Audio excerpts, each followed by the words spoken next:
Bismillahirrahmanirrahim. Assalamu alaikum, class 8th. I hope you are all fine. In this video, we are going to start a new exercise 2.4 of unit number 2, real numbers. Question is, find the square root of the following fractions by prime factorization. हमने इन fractions की क्या करना है, square root मालूम करना है by prime factorization method. In Urdu medium दर्ज झील कसूर आम का जज़र बज़रिया मुफ़रद तज्ज़ी मालूम कीजिए। हमने जज़र मालूम करना है बज़रिया मुफ़रद तज्ज़ी। स्टूडेंट, सबसे पहले हम बात कर लेते हैं finding square root of given fraction से क्या मतलब है। स्क्वायर रूट का मतलब होता है, for example, the square of 2 is equal to 4। तो स्क्वायर रूट स्क्वायर का रिवर्स प्रोसेस होता है, यानी 4 का स्क्वायर रूट क्या हो जाएगा, 2 हो जाएगा।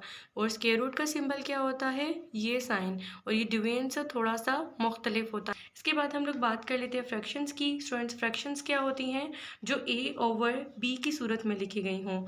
फॉर एग्जाम्पल, जैसे कि 1/2, इसी तरीके से 5/9। इस तरह के जो नंबर्स होंगे इसको हम क्या बोलेंगे, फ्रैक्शंस बोलेंगे। और हमने मालूम करना है square root of given fractions by prime factorisation. Now let's start the part number 2 of question number 1. सबसे पहले 121 क्या कहलाता है, न्यूमिरेटर। ऊपर की टर्म आपके पास क्या कहलाती है, न्यूमिरेटर, और नीचे की टर्म को हम लोग क्या कहते हैं, डिनोमिनेटर। स्टूडेंट्स, नेक्स्ट स्टेप क्या होगा कि हम लोग 121 और 625 की फैक्टराइजेशन कर लेते हैं। सो 121 और 625 की फैक्टराइजेशन कैसे होगी, सबसे पहले हम बात कर लेते हैं 121 की। स्टूडेंट्स, 121 ना ही 2 के टेबल पे आता है, ना ही 3 के टेबल पे आता है, ना ही 5 के टेबल पे आता है। नेक्स्ट प्राइम नंबर क्या आ जाता है, 7 के टेबल पे भी 121 नहीं आता। तो 121 11 के टेबल पे आता है।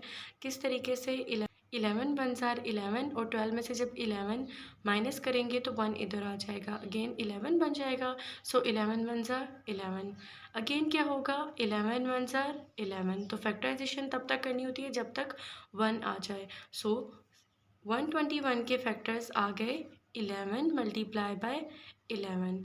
नेक्स्ट स्टेप क्या होगा, 625 की हम लोग फैक्टराइजेशन कर लेते हैं। सो 5 पे स्टार्ट करते हैं। 5 1 ज़ार 5, 5 2 ज़ार 10, एंड 5 5 ज़ार 25। अगेन हम लोग कर लेते हैं 5 पे, 5 2 ज़ार 10, नेक्स्ट 25, तो 5 5 ज़ार 25।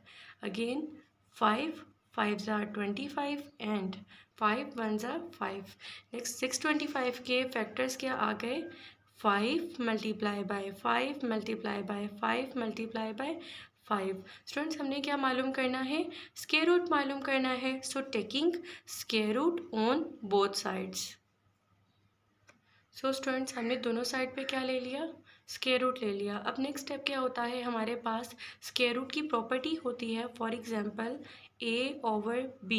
तो स्क्वायर रूट क्या हो जाता है, सेपरेट लिख लिया जाता है। a के ऊपर अलग से स्क्वायर रूट लिख सकते हैं, और नीचे फ्रैक्शन में जो डिनोमिनेटर में जो b है उसके ऊपर स्क्वायर रूट सेपरेट कर लिया जाता है। तो यहाँ पे हम लोग क्या कर लेते हैं, 11 multiply by 11 divided by 5 multiply by 5 multiply by 5 multiply by 5। तो हमने क्या कर लिया स्टूडेंट्स, इनके स्क्वायर रूट सेपरेट कर लिए। स्टूडेंट्स, नेक्स्ट स्टेप क्या होगा, हम इनकी पेयरिंग कर लेते हैं। पेयरिंग कैसे होगी, 11 11 एक पेयर बन गया, इसी तरीके से 5 और 5 एक पेयर बन गया, और ये दो 5 एक पेयर बन गया। तो हम लिख सकते हैं 11 का स्क्वायर, और ऊपर क्या आ गया, स्क्वायर रूट। नेक्स्ट क्या आ गया, 5 का स्क्वायर मल्टीप्लाई बाय 5 का स्क्वायर। पेयरिंग कैसे होगी, 2 टाइम्स था तो 5 का स्क्वायर आ गया। नेक्स्ट हम लोग क्या कर लेते हैं, 11 का स्क्वायर स्क्वायर रूट के साथ कैंसिल आउट होके 11 आ गया। नीचे हम लोग क्या कर लेते हैं, इनके स्क्वायर रूट सेपरेट कर लेते हैं। 5 स्क्वायर मल्टीप्लाई बाय 5 स्क्वायर के ऊपर स्क्वायर रूट। नेक्स्ट क्या हो रहा, अगेन स्क्वायर स्क्वायर रूट के साथ कैंसिल आउट हो गए, तो बाकी क्या आ गया, 11 over 5 multiply by 5।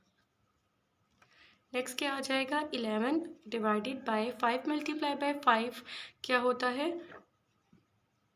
25। So the square root of 121 divided by 625 equal to 11 over 25. So this is your answer. Now let's start the fourth part. Fourth part में क्या है, ये आपके पास मिक्स फ्रैक्शन या कंपाउंड फ्रैक्शन गिवन है। इसको हम या तो मिक्स फ्रैक्शन बोलते हैं या कंपाउंड फ्रैक्शन बोलते हैं। तो स्टूडेंट सबसे पहले हम लोग इसको सिंपल फ्रैक्शन में चेंज कर लेते हैं। सिंपल फ्रैक्शन में किस तरीके से चेंज होगा, ये जो 36 है ये 1 के साथ मल्टीप्लाई कर लिया जाता है और जो आंसर आएगा उसको हम 13 के साथ प्लस कर लेंगे। यानी 36 को पहले हम 1 के साथ मल्टीप्लाई करेंगे, फिर 36 आ गया, 36 को नेक्स्ट हम लोग 13 के साथ क्या कर लेते हैं, प्लस कर लेते हैं। सो स्टूडेंट्स अगर हम 36 को 13 के साथ प्लस करते हैं तो ये आ जाएगा 49। सो ऊपर हमारे पास न्यूमरेटर में आ जाएगा 49 डिवाइडेड बाय, अब डिनोमिनेटर में क्या लिख लिया जाता है स्टूडेंट्स, डिनोमिनेटर में 36 एज इट इज़ लिख लिया जाता है। अब नेक्स्ट स्टेप क्या होगा, हमने स्क्वायर रूट मालूम करना है, तो सो हम क्या कर लेते हैं 49 और 36 की फैक्टराइजेशन कर लेते हैं। सो फैक्टराइजेशन कैसे होगी, 7 7 ज़ा 49 और 7 1 ज़ा 7। सो 49 के फैक्टर्स क्या आ गए, 7 मल्टीप्लाई बाय 7। नेक्स्ट हम लोग 36 की फैक्टराइजेशन कर लेते हैं। 2 से स्टार्ट करते हैं, 2 के टेबल पे 3 नहीं आता, 2 1 ज़ा 2, 1 बचा, 2 8 ज़ा 16। नेक्स्ट क्या आ जाएगा, 2 9 ज़ा 18। नेक्स्ट हम लोग क्या चेक कर लेते हैं, 3 पे कर लेते हैं, 3 3 ज़ा 9, अगेन 3 1 ज़ा 3। तो हमने फैक्टराइजेशन कर ली 36 की। सो 36 के फैक्टर्स क्या आ गए, 2 multiply by 2 multiply by 3 multiply by 3। So students next step क्या होगा, हमने इसका स्क्वायर रूट फाइंड आउट करना है। So taking square root on both sides, दोनों साइड पे हम लोग क्या लेने जा रहे हैं, स्क्वायर रूट लेने जा रहे हैं। नेक्स्ट स्टेप में हम लोग क्या कर लेते हैं, इनके स्क्वायर रूट सेपरेट कर लेते हैं। स्टूडेंट नेक्स्ट स्टेप में हम लोग क्या कर लेते हैं, इनके स्क्वायर रूट सेपरेट कर लेते हैं। न्यूमरेटर के ऊपर स्क्वायर रूट सेपरेट आ जाएगा, यानी 7 मल्टीप्लाई बाय 7, नीचे स्क्वायर रूट हमने सेपरेट कर लिया। अब नेक्स्ट स्टेप क्या होता है, हम लोग पेयरिंग कर लेते हैं, तो 7 7 का एक पेयर बन गया। इसी तरीके से 2 मल्टीप्लाई बाय 2 का एक पेयर बन गया और एक 3 का पेयर बन गया। सो नेक्स्ट क्या आ जाएगा आपके पास, 7 का स्क्वायर और फिर स्क्वायर रूट। नेक्स्ट क्या आ जाएगा, 2 का पेयर यानी 2 स्क्वायर मल्टीप्लाई बाय 3 स्क्वायर। तो ये रूट के साथ कैंसिल आउट होके रिमेनिंग क्या बच जाएगा, 7 डिवाइडेड बाय, नीचे हम लोग डिनोमिनेटर में क्या कर लेते हैं, इनके स्क्वायर रूट सेपरेट कर लेते हैं, 2 का स्क्वायर मल्टीप्लाई बाय 3 का स्क्वायर और ऊपर स्क्वायर रूट। अब क्या कर लेते हैं, स्क्वायर रूट के साथ कैंसिल आउट हो गया, तो बाकी क्या आ जाएगा, 7 डिवाइडेड बाय 2 मल्टीप्लाई बाय 3। अब क्या कर लेते हैं, 2 मल्टीप्लाई बाय 3 कितना होता है, 6। So 7 divided by 6। So square root क्या आ गया, 7 डिवाइडेड बाय 6। फर्दर हम इसको किस में चेंज कर लेते हैं, मिक्स फ्रैक्शन में चेंज कर लेते हैं। तो मिक्स फ्रैक्शन के लिए हम लोग क्या कर लेते हैं, इनको डिवाइड कर लेते हैं। तो डिवाइड किस तरीके से किया जाता है, डिनोमिनेटर हमारे पास बाहर लिख दिया जाता है और न्यूमरेटर को अंदर लिख लेते हैं। तो नेक्स्ट क्या आ जाएगा, 6 1 ज़ार 6। बाकी हम लोग बाद में क्या कर लेते हैं, माइनस कर लेते हैं। सो 7 में से अगर हम 6 माइनस करें तो ये आ जाएगा 1। स्टूडेंट्स यहाँ पे हम लोग कुछ टर्म्स की बात कर लेते हैं। ये जो 1 आपके पास बच जाता है इसको हम लोग बोलते हैं रिमाइंडर, और ये जो 1 होता है इसे हम बोलते हैं कोशेंट,